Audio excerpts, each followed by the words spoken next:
ఈనాటి అమ్మ మాట నా నోట.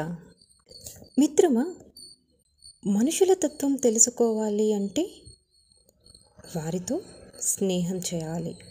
అదే నిన్ను నువ్వు తెలుసుకోవాలి అంటే ఒంటరిగా గడపాలి.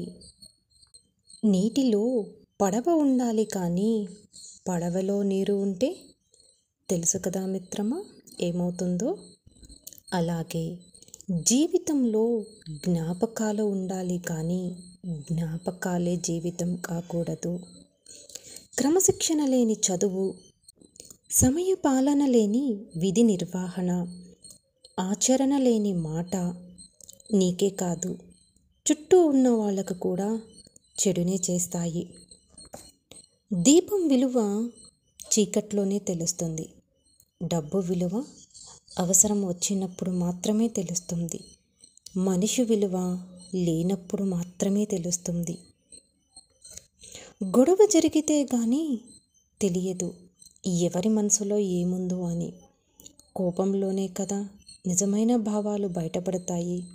అందుకే కోపం కొన్నిసార్లు మంచి చేస్తుంది, కొన్నిసార్లు చెడు చేస్తుంది.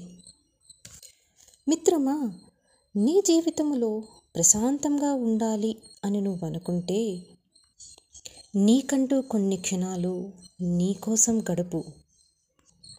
మౌనంగా ఉండు. మౌనం అంటే మాట మౌనమే కాదు మిత్రమా, మనసు మౌనం కూడా. అప్పుడే బయటకొస్తుంది నీలోని నీ నేస్తం. ఏం చెబుతుందో విను, స్పష్టంగా విను, గమనించు, నచ్చితేనే ఆచరించు. కానీ నేస్తమా, ఒక నిజం చెప్పనా, నీలోని నీ మిత్రుడు నీకెప్పుడు మంచే చెబుతాడు. ఎందుకో తెలుసా? ఆ నేస్తం నువ్వు ఉద్భవించినప్పటి నుంచి నిన్ను చూస్తూ ఈ క్షణం వరకు నీతోనే నిన్ను అంటిపెట్టుకొని ప్రయాణం చేస్తూ ఉంటాడు. కాబట్టి ఏ రోజైనా గమనించావా నీ మిత్రుణ్ణి? ఈ రుణకనుల ధ్వనుల ప్రపంచంలోనే కొట్టుమిట్టాడుతూ ఇంకా ఎన్నాళ్ళు ఈ అసంతృప్తికరమైన జీవితం? ఇప్పటికైనా మించింది లేదు మిత్రమా. తెలుసుకో నిన్ను నువ్వు. ఇంతకీ నీలో ఉన్న మిత్రుడి పేరు తెలుసా నేస్తమా?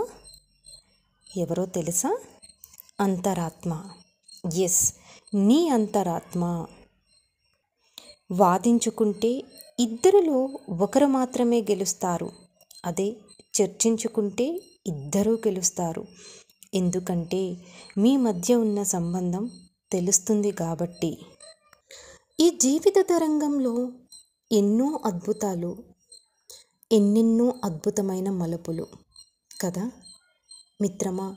ఎన్ని మలుపులు తిరిగినా నడిచేది నువ్వే, గమ్యాన్ని చేర్చేది నీ కాళ్ళే.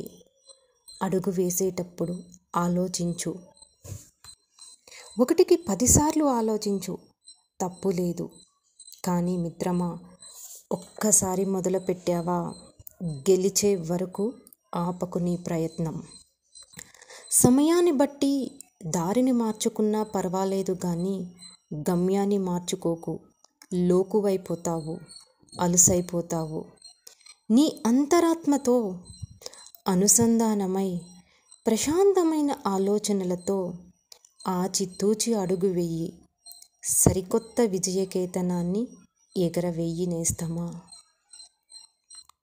మిత్రమా, ఈ రోజుతో సెలవు తీసుకుని మళ్ళీ కలుద్దామా? Thank you.